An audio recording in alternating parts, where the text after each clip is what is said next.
মুহূৰ্তত সন্ধিয়াৰ প্ৰথম এটা খুবেই ডাঙৰ গুৰুত্বপূৰ্ণ খবৰটো হৈছে ৰাজ্যত শীঘ্ৰে ২-৩ হাজাৰ বিদ্যালয় হ'ব একত্ৰীকৰণ। ৰাষ্ট্ৰীয় শিক্ষানীতি সম্পূৰ্ণৰূপে কাৰ্যকৰী কৰাৰ বাবে ৰাজ্য চৰকাৰে কেতবোৰ বিশেষ পদক্ষেপ গ্ৰহণ কৰিছে।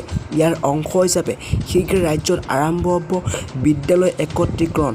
আৰু বুধবাৰে এই কথা সদৰি কৰিছে শিক্ষামন্ত্ৰী ডক্টৰ ৰণোজ পেগুৱে। গুৱাহাটীৰ লোক নিৰ্মাণ বিভাগৰ প্ৰশিক্ষণ কেন্দ্ৰৰ প্ৰেক্ষাগৃহ ৰাষ্ট্ৰীয় আৰু ৰাজ্যিক বঁটাপ্ৰাপক শিক্ষকসকলৰ সম্বৰ্ধনা অনুষ্ঠানত অংশগ্ৰহণ কৰি শিক্ষামন্ত্ৰীগৰাকীয়ে কয় যে একত্ৰীকৰণৰ বাবে প্ৰস্তাৱ জিলা পৰ্যায়ৰ পৰা গ্ৰহণ কৰা হৈছে। এই প্ৰস্তাৱসমূহ পৰীক্ষাৰ পাছত বিদ্যালয়সমূহ একত্ৰীকৰণৰ নিৰ্দেশনা প্ৰদান কৰা হ'ব। আৰু এই প্ৰক্ৰিয়াৰ ফলত কিমান বিদ্যালয় বিলুপ্তিকৰণ হ'ব বুলি সোধা প্ৰশ্নৰ উত্তৰত ডাক্তৰ পেগুৱে কয় যে মুখ্যমন্ত্ৰীক অধ্যক্ষ হিচাপে লৈ উচ্চপদস্থ বিষয়া শিক্ষাবিদসকলক লৈ এখন আয়োগ গঠন কৰা হৈছে। ইতিমধ্যে বিদ্যালয়ৰ একত্ৰীকৰণৰ প্ৰস্তাৱসমূহ আহি আছে।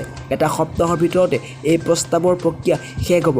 আয়োগে বিভিন্ন দিশ বিবেচনা কৰি সিদ্ধান্ত গ্ৰহণ কৰিব আৰু এই প্ৰক্ৰিয়াৰ ফলত ৰাজ্যত ২-৩ হাজাৰখন বিদ্যালয় কমি যাব। ইপিনে অনুষ্ঠানত সন্মানীয় অতিথি হিচাপে অংশগ্ৰহণ কৰা শিক্ষামন্ত্ৰীগৰাকীয়ে কয় যে ৰাজ্যৰ হাইস্কুলসমূহক শীঘ্ৰে উচ্চতৰ মাধ্যমিক বিদ্যালয়লৈ উন্নীত কৰা হ'ব। তদুপৰি বিজ্ঞান আৰু গণিত বিষয়ৰ শিক্ষকসকলক প্ৰশিক্ষণ প্ৰদান কৰা হ'ব। আনহাতে অনুষ্ঠানত মুখ্যমন্ত্ৰী অতিথি হিচাপে উপস্থিত থাকে কেন্দ্ৰীয় ৰাজ্যিক শিক্ষামন্ত্ৰী ডক্টৰ ৰাজকুমাৰ ৰঞ্জন সিং। ভাষণ প্ৰদান কৰি ডক্টৰ সিঙে কয় যে সমস্যা সমাধানৰ দক্ষতা থকা তথা নিয়োগৰ বাবে উপযুক্ত শিক্ষাৰ্থীৰ সৃষ্টি হৈছে ৰাষ্ট্ৰীয় শিক্ষানীতি ২০২০ৰ লক্ষ্য।